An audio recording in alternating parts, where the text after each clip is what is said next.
Uy! Uber! Suno! Suno! Pagkalaki So yun, dito na kami sa spot. This is our first day sa 2 days and half day namin na pangawil dito sa Lao. Sama ko si Kenneth. Kakabit siya ng kawil. Then si JR nandun sa likod. Titimpla ng kape. First spots namin malapit sa harap ng landing sa Westcom. Then pag walang kumain dito, wala kami nahuli, lilipat kami dun sa San Rafael sa Tadjo. Ariya tayo. So kumain natin na yun.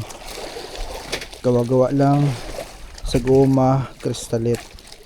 Then para lumubog, kuha tayo ng bato. Yung bato na to may tali na yun. Lulusot mo sa tinga-tinga. Then lock. Ready to go.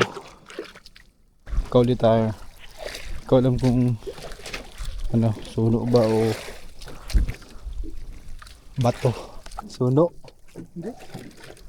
Wow. Wow, maliit. Maliit. Sana maliit eh.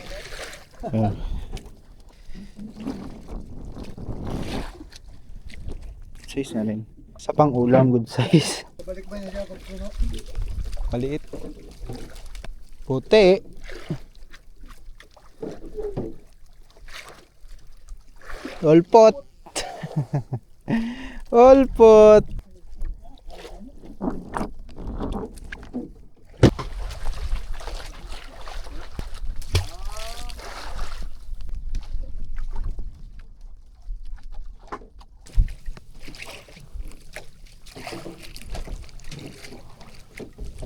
Maliit.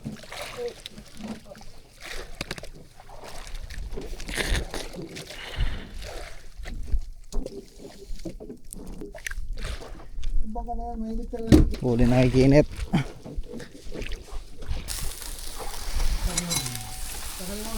Sabaw. Baka boss Kenneth yan. Okay. Kain na.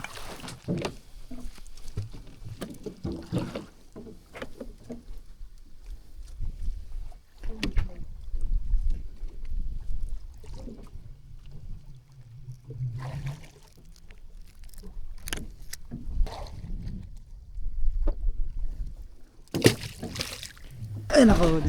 Ha? Kala ko ba naman sulo? Wala. Grabe. Malagun na. Suno. Yun na. Wow. Good size. Uber, no? Good size. Sa PVC para mabuhay siya ulit, makompress. Yun o. Maliit.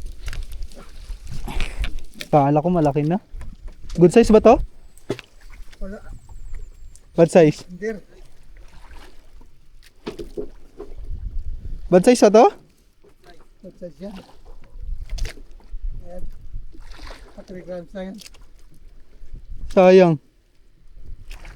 Malaki yan yan. Oh? Ano yan?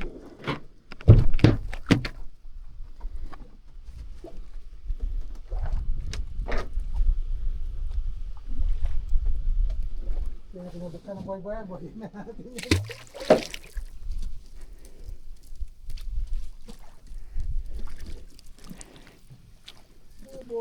Ganda ng tama. PVC. Ano yan? Sino? Suno? Wow. Pau? Alam mo na bagila. Oh. Wow. Pau?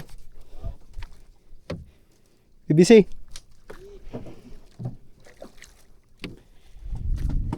Good size? Good size. Good size.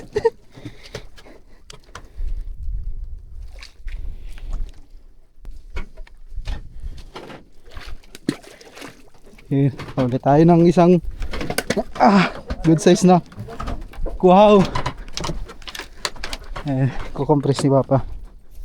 And good size ang ating nahuli.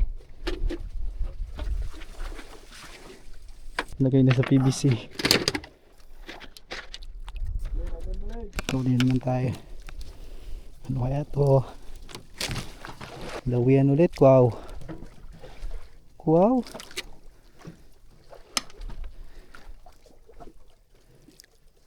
Lawihan. Paborito ah.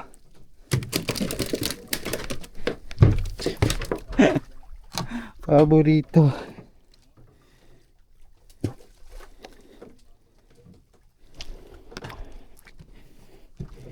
Kukunan namin yung isang boya, yung first boya. Kukuha kami ng bato, naubusan kami ng bato. Ito yung huli ni Dating Boy. Oops. Pika-pika eh. Dito natin malalaman kung buhay ba ang huli ni JR or tay. Delikado.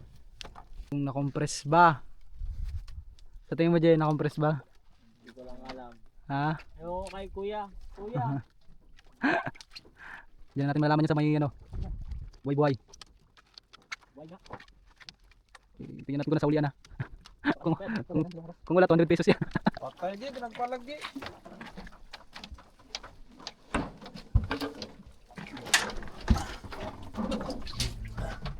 Balda. Diyan malalaman kung naman-manan Balda. o lasing pa rin. Manan. Ha? Manan. Ang laki oh. Agay. Kamay-amay man. Ito na yung second na boya. Dalawa pa lang kami ni JR ang may huli. Si Kenneth wala pa. Bukulo. Ayan, Bago pa si Kenneth, babawi pa yung mamaya pagkuha ng pato. Okay. Tingnan natin kung buhay o baldado. The moment of truth. Oh, oops.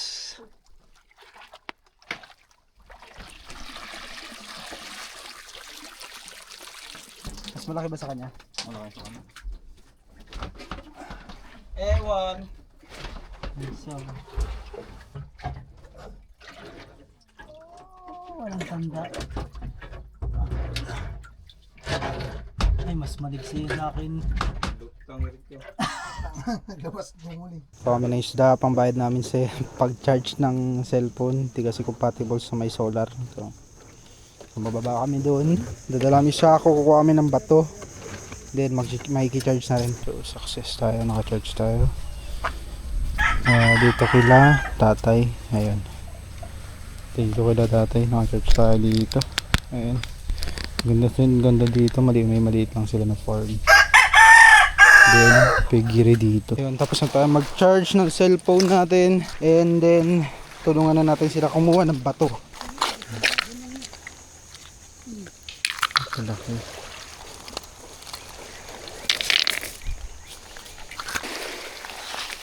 Ito yung nakasalabay kay Kenneth. Sa paa niya. Pwede ba ilayo mo sa akin to? Ayoko makita ito. Maita ulo ko. Pakita mo ulit yung paa mo ulit. Yan o. Hindi totoo yan. Bola lang yan. Dikit na yan.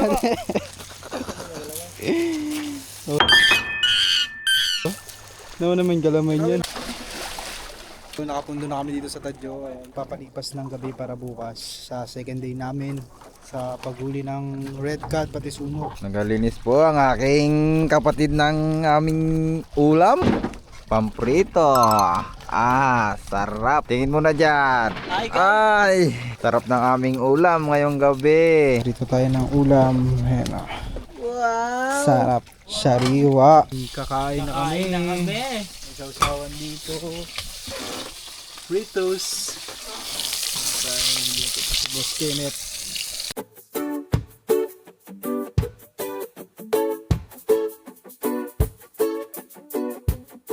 Good morning mga pare. This is our second day dito sa Laot. Ayan, dito kami sa Tadyo. Ayan, papunta kaming Laot. Preparing kami papuntang Laot.